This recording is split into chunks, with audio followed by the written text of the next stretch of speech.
বাংলাদেশ বেতার রাজশাহী। এখনই শুনবেন স্থানীয় বাংলা সংবাদ।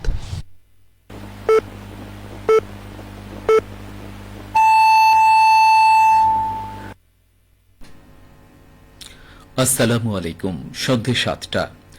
বাংলাদেশ বেতার রাজশাহী। স্থানীয় সংবাদ পড়ছি সিরাজি ফেরদৌস শাহরিয়াজ। গণমাধ্যমে প্রকাশিত প্রতিবেদন নজরে আসার পর অসহায় অটোরিকশা চালক টুলি বেগমের পাশে দাঁড়িয়েছেন প্রধানমন্ত্রী তারেক রহমান। তার নির্দেশে আমরা বিএনপি পরিবারের একটি প্রতিনিধি দল আজ সকালে রাজশাহীর বড়গাছি মালোপাড়া এলাকায় গিয়ে টুলি বেগমের সাথে সাক্ষাৎ করে। এ সময় প্রধানমন্ত্রীর পক্ষ থেকে টুলি বেগমকে একটি নতুন ব্যাটারি চালিত অটোরিকশা ও নগদ অর্থ সহায়তা প্রদান করা হয়। প্রতিনিধি দলের নেতৃত্ব দেন ইঞ্জিনিয়ার আশরাফ উদ্দিন বকুল। এ সময় উপস্থিত ছিলেন রাজশাহী সিটি কর্পোরেশনের প্রশাসক মাহফুজুর রহমান রিটন সহ স্থানীয় নেতৃবৃন্দ। সহায়তা পেয়ে টুলি বেগম কৃতজ্ঞতা প্রকাশ করে বলেন, নতুন অটোরিকশাটি তাঁর পরিবারের জীবিকা নির্বাহে বড় সহায়তা হবে। প্রতিনিধিরা জানান, অসহায় মানুষের পাশে দাঁড়ানো প্রধানমন্ত্রীর মানবিক উদ্যোগের অংশ হিসেবে এই সহায়তা প্রদান করা হয়েছে। রাজশাহী বিভাগীয় কমিশনার ড আনামা বজলুর রশিদ অভিভাবকদের উদ্দেশ্যে বলেছেন, কারো হামির লক্ষণ দেখা দিলে সেই বাচ্চাকে যাতে স্কুলে পাঠানো না হয়, সাথে সাথে যেন তাকে হাসপাতালে নিয়ে যাওয়া হয়। বিভাগীয় কমিশনার বলেন, গত ৩ দিনে হামে আক্রান্ত রোগীর সংখ্যা কমেছে। এটা অনেকটাই নিয়ন্ত্রণের মধ্যে চলে এসেছে। আগামী রবিবার থেকে টিকা কার্যক্রম শুরু হলে তার আরও উন্নতি হবে। এ সময় তিনি সকল ইউএনওএসল্যান্ড সহ প্রশাসনের কর্মকর্তাদের অনুরোধ করেন, তারা যেন নিজ নিজ এলাকায় জনপ্রতিনিধিদের নিয়ে সভা এবং জনসচেতনতা বৃদ্ধিতে কাজ করেন।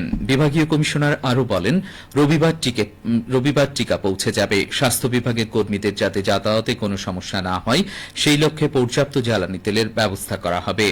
প্রত্যেক হাসপাতালে আলাদাভাবে হাম আইসোলেশন কর্নার প্রস্তুত রাখার ব্যবস্থা গ্রহণের নির্দেশ দিয়ে তিনি আরও বলেন, প্রত্যেক হাসপাতালেই হাম আইসোলেশন কর্নার করা হয়েছে। যেসব হাসপাতালে করা হয়নি তা দ্রুতই চালু করা হবে। সরকারি হাসপাতালের পাশাপাশি বেসরকারি হাসপাতাল ক্লিনিকেও হামের চিকিৎসা নিতে অনেকেই যেতে পারেন।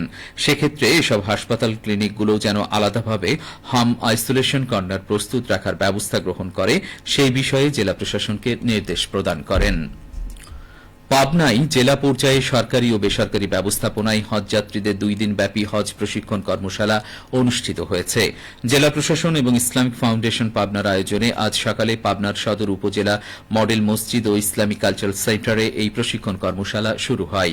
ইসলামিক ফাউন্ডেশন পাবনার উপপরিচালক হুসাইন আলী সভাপতিত্বে কর্মশালায় প্রধান অতিথি ছিলেন পাবনা 5 আসনের সংসদ সদস্য অ্যাডভোকেট শামসুর রহমান শিমুল বিশ্বাস।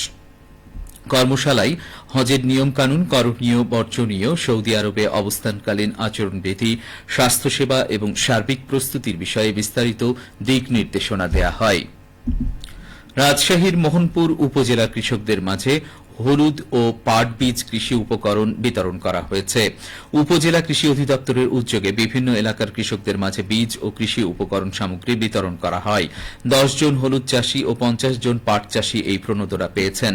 বিতরণ অনুষ্ঠানে উপস্থিত ছিলেন উপজেলা কৃষি অফিসার কামরুল ইসলাম, যুব উন্নয়ন কর্মকর্তা সৈয়দ আলী রেজা, মৎস্য কর্মকর্তা বেনজির আহমেদ, জনস্বাস্থ্য প্রকৌশলী রবিউল ইসলাম সহ কৃষি কর্মকর্তাবৃন্দ। কৃষি কর্মকর্তা জানান, আগের চেয়ে পাট ও হলুদ চাষ অনেক কমে গেছে। তাই কৃষকদের হলুদ ও পাট চাষে উদ্বুদ্ধকরণের জন্য বিনামূল্যে সরকারি এই বীজ ও কৃষি উপকরণ সামগ্রী বিতরণ করা হয়েছে। নাটোরে আবাদি জমি থেকে রসুন সংগ্রহ কার্যক্রম চলছে। গ্রামীণ জনপদে কৃষকরা রসুন সংগ্রহ ও সংরক্ষণ কাজে ব্যস্ত সময় পার করছেন। এই কার্যক্রমে বাড়ির গৃহিণী সহ নারী শ্রমিকদের উপস্থিতি লক্ষণীয়। চলতি মৌসুমে জেলায় 22,293 হেক্টর জমিতে রসুনের আবাদ হয়েছে। ইতিমধ্যে 6,604 হেক্টর জমির রসুন সংগ্রহ করা হয়েছে। হেক্টর প্রতি ফলন পাওয়া যাচ্ছে 9.65 টন। কৃষি সম্প্রসারণ অধিদপ্তর নাটোর জেলা কার্যালয়ের উপপরিচালক মোহাম্মদ হাবিবুল ইসলাম খান জানান, স্বল্প খরচে অনায়াসেই রসুন আবাদ করা যায়, ঝুঁকিও কম। আবার বিগত বছরগুলোতে বাজার মূল্যও ভালো পাওয়া গেছে। তাই জেলার কৃষকরা রসুন চাষে আগ্রহী হয়েছেন। কৃষি বিভাগ কৃষকদের প্রয়োজনীয় পরামর্শ দিয়েছে। রসুন সংগ্রহ ও সংরক্ষণ কার্যক্রমে কৃষি বিভাগ কৃষকদের সাথে আছে।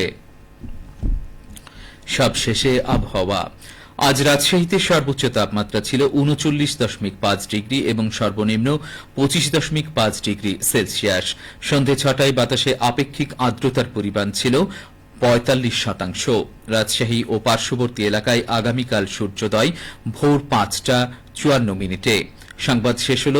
আমাদের পরবর্তী স্থানীয় সংবাদ প্রচারিত হবে আগামীকাল 8:10।